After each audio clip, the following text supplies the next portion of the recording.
sounds, the ring sounds, the sounds when the ground collapses, the bumpers, the spin, everything. So we brought Jun Sonoe, who actually has been doing a lot of the Sonic stuff, and did it actually back in the day as well. And he scored this for us, and it is absolutely fantastic. It really feels like not only a visual and gameplay evolution for the Genesis, but it almost feels like a musical evolution as well. Like if I was playing the Genesis today, this is what it would sound like, and that's the feeling. So the gameplay itself, there's been some kind of contentious debate amongst internet forums about the inclusion of essentially the Sonic Adventure Dash. The homing attack. Yeah, the homing attack. Can you talk a little bit about the decision to include that? Absolutely. So every Sonic, well, not every Sonic game, but most Sonic games, what you want to do is you want to feel like the story is evolving, right? And the gameplay is evolving. You don't want to just, if it's going to be the same thing, you just release that as DLC these days. So when we went to Sonic 2, the game got longer. We added Tails, but we also added the spin dash, where Sonic would crouch, charge, and go. And that became a staple for Sonic in 2D.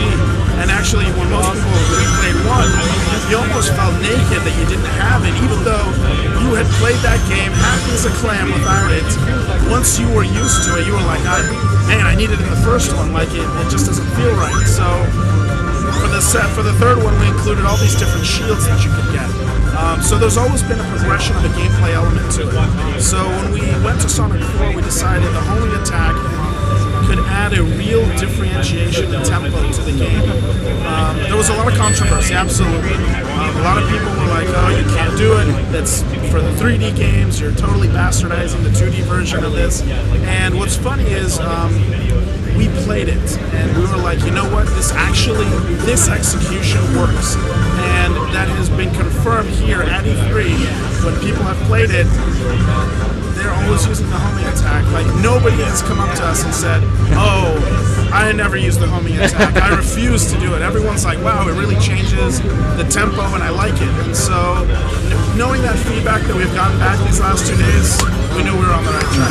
And presumably, if someone was masochistic enough, they could play the entire game without using it. The game is designed for you to play it without it. So if you do not want it, you certainly don't have to play with it. But it just adds a differentiating factor to it. All right. You guys got questions?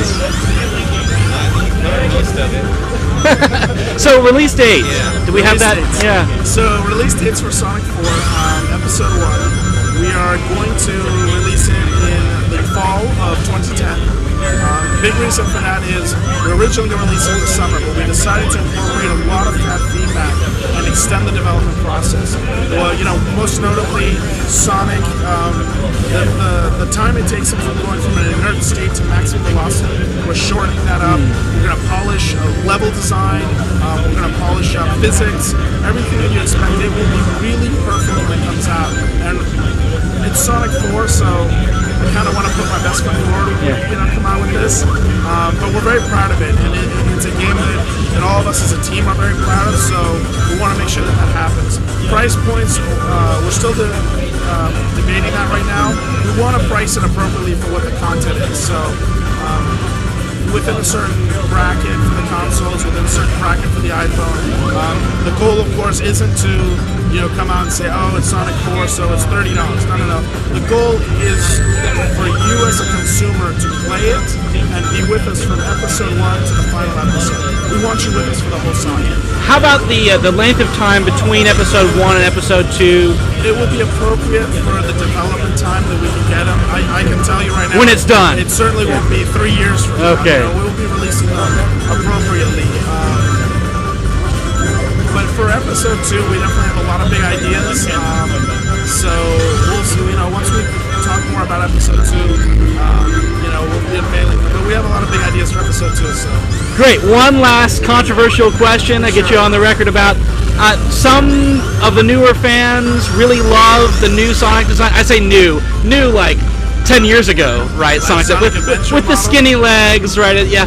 Is there some thought, perhaps, to include the old Sonic model in a... Here's what I can say to the new Sonic model, as this is a new adventure in a new game, will be the Sonic model for Sonic 4. Sonic does a natural evolution. we actually used a different model for him when we did Sonic 3 and Sonic & Knuckles. Right.